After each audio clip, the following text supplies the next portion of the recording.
মজা করে গোসল করতে দেখতে পাচ্ছ, তার গায়ে কতটা সুন্দর এখানে। তো hey guys, it's me Sifat Hasan, welcome back to my another blog. Because আজকের ভিডিও কিন্তু ভেরি ইন্টারেস্টিং, কারণ আমি আছি এখন বর্তমানে আমার নানু বাড়িতে। আর গাইস, আজকে আমি গোসল করবো গ্রামের ঐতিহ্যবাহী একটা জায়গায়, যেটাকে বলা হয় গ্রামের মেশিন ঘর। যে মেশিন ঘর থেকে গ্রামের অনেক ক্ষেত খামারে পানি দেওয়া হয়। আর গাইস, আজকে আমার সাথে গোসল করবে দেখতে পারতেছো, আমার সাথে ছোট্ট একটা খালাতো ভাই আছে। আগে চলো ভিডিও দেরি না করে শুরু করা যাক। তারপর গাইস আমরা কাপড় চোপড় নিয়ে চলে আসলাম সেই জায়গায় গোসল করার জন্য। আর গাইস দেখতে পারতেছো গ্রামের সৌন্দর্যটা সত্যি অনেক সুন্দর। আর গাইস এখানে আরেকটা মেশিন ঘর আছে দেখতেই পারতেছো, আর ওই দূরে আরেকটা আছে ওইখানেও আমরা গোসল করছি। আর এটা হলো সব থেকে বেটার, এখানে আরো অনেক সুন্দর। তো গাইস চলো মেশিন ঘরে যাওয়া যাক। তো ফাইনালি গাইস দেখতে পারতেছো আমরা চলে আসি সেই মেশিন ঘরে। আর গাইস আমার খালাতো ভাই অনেক মজা করে গোসল করতে দেখতে পাচ্ছ, তার গাইস কতটা সুন্দর এখানে। তো গাইস দেখো কতটা সুন্দর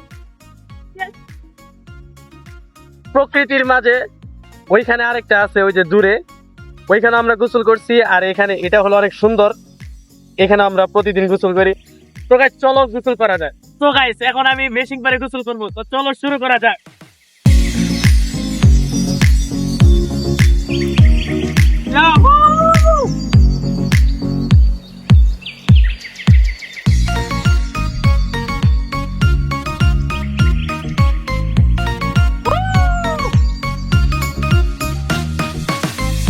সো গাইস আমাদের গোসল করা শেষ, দেখতে পাচ্ছ কাপড় চোপড় সব ধুয়ে নিয়ে চলে আসছি। আর গাইস আমাদের গোসল করার সাথে সাথে ওই আঙ্কেল আসছিল, আঙ্কেল এসে মেশিনটা অফ করে দিয়েছে, দেখতেই পারতেছো তার প্রয়োজন শেষ তাই অফ করে দিয়েছে।